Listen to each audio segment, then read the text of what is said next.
Hello and welcome back to another video. Welcome back to the YouTube channel. Welcome back to Premier League Countdown. This is the Everton edition. Make sure to like, subscribe if you're new. We're trying to hit 500 subscribers before the end of the year. Anyone's welcome, any fan of any club. Even though I'm a West Ham fan, it doesn't matter. We're trying to hit 500 before the end of the year. We're so close to doing that. We're just over 80 away from hitting it. And yeah, thank you for the support as of recently. Let's get straight into the video.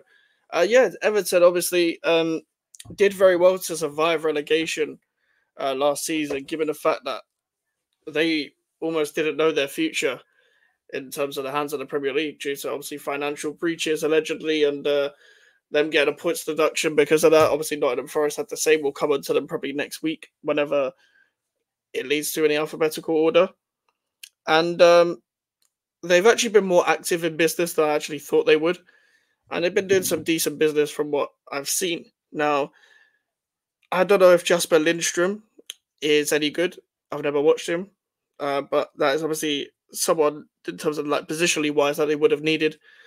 Going off some of the players that they actually have bought as well, like these are players that are a lot more better on the ball. So I don't know whether they've specifically identified um, that as a thing where they want to build on that. I don't know whether Sean Dyche wants to play a bit more progressive or he wants to balance the directness and progressiveness at the same time. In terms of the long ball football that he's typically known for, but he could have the option of players that are good on the ball, playing the ball forward very quickly, etc. They actually didn't do that bad last season. If you take the points deduction away, they weren't much better. They weren't much worse than West Ham. They were actually probably a better team than West Ham. If I'm comparing it to my team, I actually think Sean Dyche did a better coaching job than David Moyes last season. Moyes had a better squad, obviously, as we've seen. And if we're looking back at the transfers again, obviously Jacob Brand I've watched only like once. And obviously West Ham were interested, but there was nothing concrete in that. But that seems to be a good signing. And it wasn't anything to do with the future. Jared Branthwaite is obviously linked with a move to Manchester United, but obviously Everton priced him out of that, and rightly so. Just to keep your best player for now. If you don't need to sell the player, then price them out. And also, it's a seller's market, so you can sell them for what you want to. I always mention a phrase "seller's market." We did it with Declan Rice. Like they can say, "Oh, it's too much," etc. But pay if you want the player, pay the money. Simple as that. Iliman Ndiaye as well, who impressed at Sheffield United in the Championship, left them for Marseille. I didn't expect him to move straight away, but it clearly hasn't moved. Clearly hasn't gone to plan.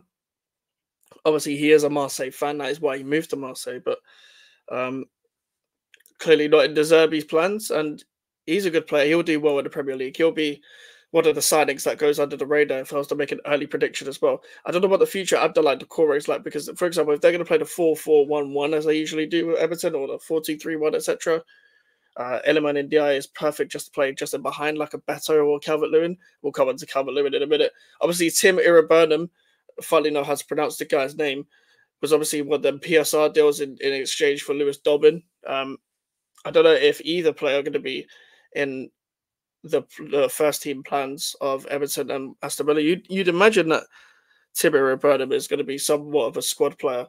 He's actually really good on the ball and didn't really get much of a chance at Aston Villa. And obviously, they sold Amadou Onana as well. I low-key think that Tim Burnham could do better than Amadou Onana. And the reason why I say that is because I don't think Amadou Onana is as good, and I don't even think he suits Aston Villa for starters. But I don't even think he's that good. I don't even think he has the intangibles to play at the top level of the Premier League. I don't know why he's been linked with a move so much, and I think Everton could look at that and be like, "Yeah, we got some good money for that." They're not going to miss Onana. He's never really impressed me, and yeah, it might be the system, but still, I've never been impressed with the basic intangibles of his game. I think Idrissa Gueye outshined him. And Idrissa Gueye is what, 35 now? I don't know how old the guy is, but he's way more experienced. Obviously, that does help. But at this stage where you're being touted for 40, 50 million moves, you got to be better than what you're showing, in my opinion. Speaking of players that are always linked with moves, Dominic Calvert-Lewin.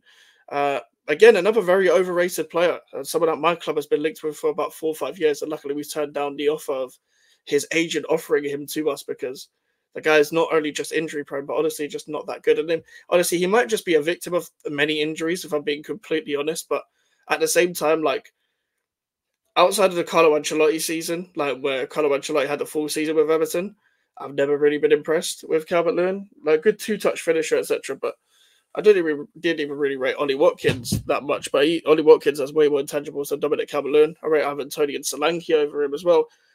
Just the ability to test defenders a lot more. You know, get on the shoulder of defenders, be more of a nuisance to defenders, etc. They're probably going to have to look for a striker if they want to do more business still, because I don't think Iliman and Di is the number 9 for them. Obviously, we need to see what Beto does in his second season. Like first season's very hard to adjust in the Premier League.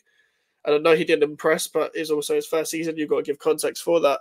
And also, Neil Maupai's come back, and Neil Maupai is a wind-up merchant. They're very entertaining, but he's not. He's not the answer, is he? I didn't know that Dele Alli got released. I'm assuming the guy's still injured.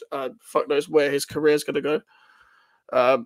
But obviously, Andre Gomez got released as well. Obviously, the Danjuma loan was ended. It's very weird. Ben Godfrey left as well. Went to Atalanta. I actually kind of rated Ben Godfrey for a little bit, but he did again. He wasn't someone that really did well last season either. Now the thing is, when you look at the general picture when it comes to Everton, you think when you're looking at the business and what they're doing, are they going slightly under the radar? Are they having a good transfer window? I'd say apart from addressing the striker position, I'd say yes. Because for example, the centre back addition of Jacob Bryan, if Tarkowski and Branthwaite gets injured, Jacob Bryan could come in. Tarkowski and Branthwaite's a very good partnership. I'm assuming Patterson gets more of a chance at right back, and I want to see more of Patterson. Dwight McNeil, we need to see a better season from Dwight McNeil than last season if you're looking at it from an Everton point of view.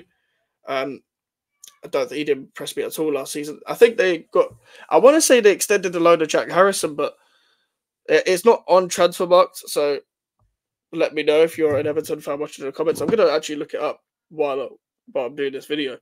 Look at Jack Harrison, because I'm pretty sure he extended his loan. I could be wrong. But I think he extended his loan at Everton. But, I mean, on his Wikipedia, it still says, I'm back at Everton to make a bigger impact. I've worked all summer to do that. Okay, yeah. So he is at Everton as well. So that's not the worst signing in the world. Like, I think he's fairly average, but to get out of relegation, if that's the goal once again, just to be sustainable, get 40 points, then yeah, I think Harrison's that type of player. Him and McNeil, those type of wingers. I would say maybe unless they're playing this Lindstrom guy on the left, I don't know. It says attacking midfield on transfer marks. I don't know if he's just a number 10 or he can play on the left as well. I don't even know what type of player he is. I know sometimes James Garner has played on the wing at times as well, which is very very risk averse. But maybe you look at there's still maybe a couple more attacking players and think, okay, Everton will definitely stay up. I think they will anyway. Don't get me wrong, because of their manager. Their manager knows the intangibles about to stay up anyway, but maybe they could go beyond that. I mean, barring the points deduction, they could probably finish mid-table again. They're not going to have another points deduction from what I know of within this time. Only Leicester's going to have a points deduction. So maybe a mid-table finish, maybe like a 13th or whatever.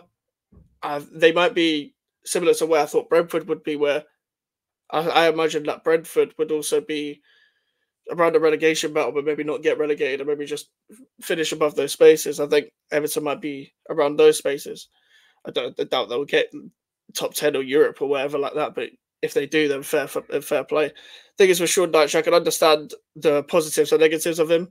I can understand that he's the man to do the job and stuff like that. But with these style of managers, they're very stubborn in the way of playing, because the reason why they are the way they are is because their style of play is very looked down upon, and at times maybe harsh, but at times rightly so.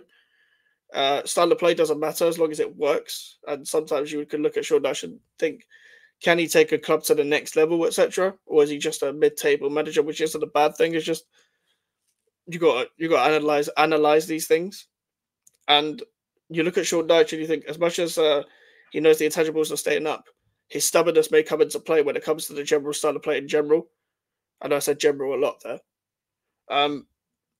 So he doesn't have a plan B. He probably has a lack of plan B, to say the least. Kind of like when he was at Burnley, when he was still playing 4-4-2, but Cornet and Wakehorse, or Cornet and Chris Wood kind of worked for a little bit. And I didn't think Burnley would get relegated with Sean Dyche, but you never know. Maybe it was just their time to go with that aging squad, and they went up so many times. I mean, they kept themselves up so many times that it's got to eventually come to an end.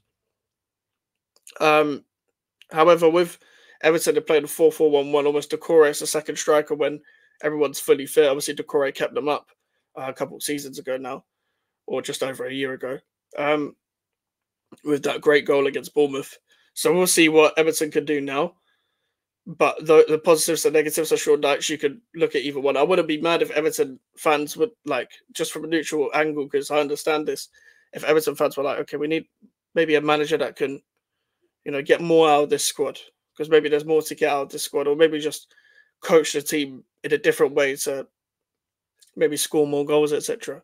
But I also understand why Everton fans would want to keep Sean Dyche, just for the fact that he could keep a club like Everton sustainable for the time being, whilst they get their financial issues under control.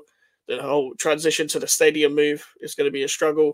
I'm pretty sure is this their last season in Goodison Park, or is it next season? I'm not too sure. But they're moving to the stadium in a couple of years as well, so we'll see what that's like with life under there, whether they'll have to deal with any financial issues once they've moved stadium as well, whether that affects their FFP nonsense.